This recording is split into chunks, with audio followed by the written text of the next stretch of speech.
Hello viewers, আসসালামু আলাইকুম। আজকে আমি শেয়ার করছি কিভাবে তাল থেকে তালের রস খুবই সহজ উপায়ে বের করা যায়, তার সম্পূর্ণ টিপস অ্যান্ড ট্রিক্স, এবং সেই সঙ্গে তালের রসের যে তিতো ভাব আছে তা দূর করার সহজ উপায়। তো চলুন কথা না বাড়িয়ে মূল রেসিপিতে।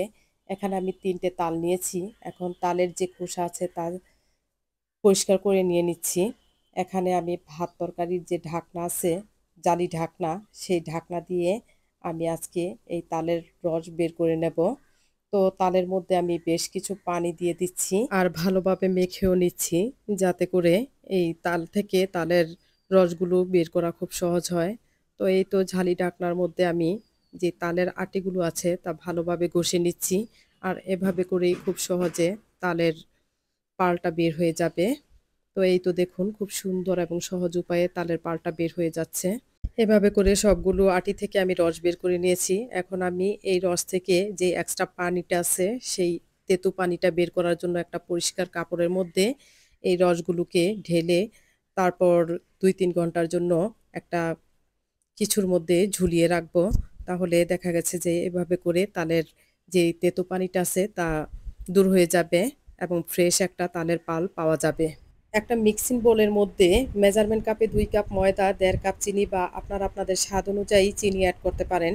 আগে থেকে হালকা গরম পানি দিয়ে ভিজিয়ে রাখা ১ কাপ সুজি এখানে দিয়ে দিচ্ছি। দিয়ে দিচ্ছি ফ্রেশ নারকেল কোড়া ১/২ কাপ। এটা দিলে পিঠার টেস্ট দ্বিগুণ বেড়ে যায়। দিয়ে দিচ্ছি 1/3 কাপ পাউডার মিল্ক, 1/2 চা চামচ বেকিং সোডা, স্বাদ মতো লবণ, ১ টেবিল চামচ মৌরি। মৌরি যদি না থাকে দিবেন না।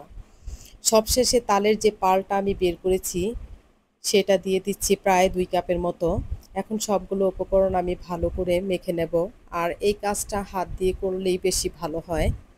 এইভাবে মেখে আমি রেস্টে রেখে দেব প্রায় ৩০ মিনিটের মতো। আর এতে করে মিশ্রণটা পিঠা তৈরির জন্য পারফেক্ট হয়ে যাবে আর পিঠাও খুব ফুলকো হয়। তো ফিরে আসছি ৩০ মিনিট পর। চুলায় একটা প্যানের মধ্যে পরিমাণ মতো ভাজার জন্য তেল দিয়ে দেব। তেল গরম হলে এখানে একটা একটা করে পিঠা ছেড়ে দেব। মিডিয়াম আঁচে অনবরত নেড়েচেড়ে পিঠাগুলোকে আমি লাল লাল করে ভেজে নেব। আজকে একটা কথা না বললেই নয়, আমার চ্যানেলে প্রায় ৫০,০০০ সাবস্ক্রাইবার আছে, কিন্তু আমার ভিউ একেবারেই ডাউন। তো আপনারা কি আমাকে ভালোবেসে সাবস্ক্রাইব করেছেন, নাকি এমনি এমনিই করেছেন? যদি ভালোবেসে সাবস্ক্রাইবই করে থাকেন তাহলে আমার ভিউ কেন এত ডাউন? আমার লং ভিডিওগুলোতে কোনো ভিউই আসে না। তো আমার প্রশ্ন হচ্ছে, এত কষ্ট করে ভিডিও তৈরি করি আপনাদের জন্য, তো আপনারা যদি ভিডিওই না দেখেন তাহলে চ্যানেলটাকে আপনারা আনসাবস্ক্রাইব করে দেন। এইরকম বন্ধু আমার চাই না। আর যারা আমার প্রকৃত বন্ধু আছেন তারা আমার ভিডিওতে কি কি প্রবলেম আছে সেটা কমেন্টে জানাবেন। আশা করি সেই প্রবলেমগুলো সলভ করার চেষ্টা করব।